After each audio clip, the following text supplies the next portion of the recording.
মমতা বন্দ্যোপাধ্যায়ের ডাকে বৈঠকে 20 জন বিধায়ক এলেন কালীঘাটে। 80 জনের মধ্যে কেন 20 জন হাজির তা নিয়ে প্রশ্ন উঠতে শুরু করে। 7 দিন আগে দলীয় বিধায়কদের বৈঠকে থাকার নির্দেশ দিয়েছিলেন মমতা বন্দ্যোপাধ্যায়। আজ বিকেলে একে একে বিধায়ক আসতে থাকেন কালীঘাটে। আগে যে বৈঠক ডাকা হয়েছিল সেখানেও 10 জন বিধায়ক ছিলেন না। আজ মাত্র 20 জন বিধায়ক থাকায় ক্ষোভ প্রকাশ করেন তৃণমূল কংগ্রেস নেত্রী। যদিও কুণাল ঘোষ বলেন, গতকাল অভিষেক বন্দ্যোপাধ্যায় আর আজ কল্যাণ বন্দ্যোপাধ্যায়ের ওপর হামলার ঘটনায় রাজ্য জুড়ে প্রতিবাদ চলছে, সেজন্যই বিধায়করা আসতে পারেননি নেত্রীর ডাকা বৈঠকে। 2:30-3টে থেকে আমরা একটু ফোনে আমরা জেনেই গেছি, আর কাল রাত্রির থেকে বোঝা যাচ্ছিল যে এই ফোনগুলো আসছে যে আমরা আছি, আমরা দলের সঙ্গেই আছি।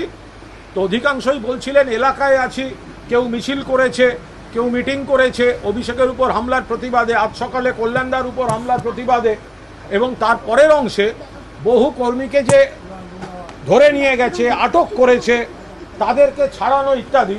এটা এলাকার বিধায়ক ছাড়া এই কাজটা খুব কঠিন, ফলে তাদের সেটাই এখন অগ্রাধিকার।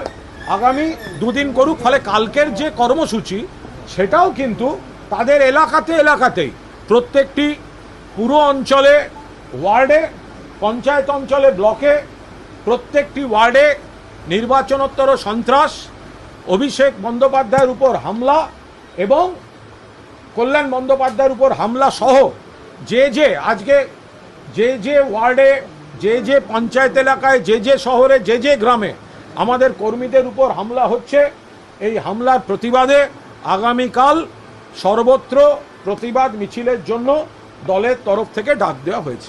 সূত্রের খবর, তৃণমূল কংগ্রেস নেত্রী মমতা বন্দ্যোপাধ্যায় এত কম বিধায়কের হাজিরা দেখে ক্ষোভ প্রকাশ করেন। বৈঠক বাতিল করে দেন তিনি। শেখ ইরশাদের রিপোর্ট, পূবের কলম ডিজিটাল।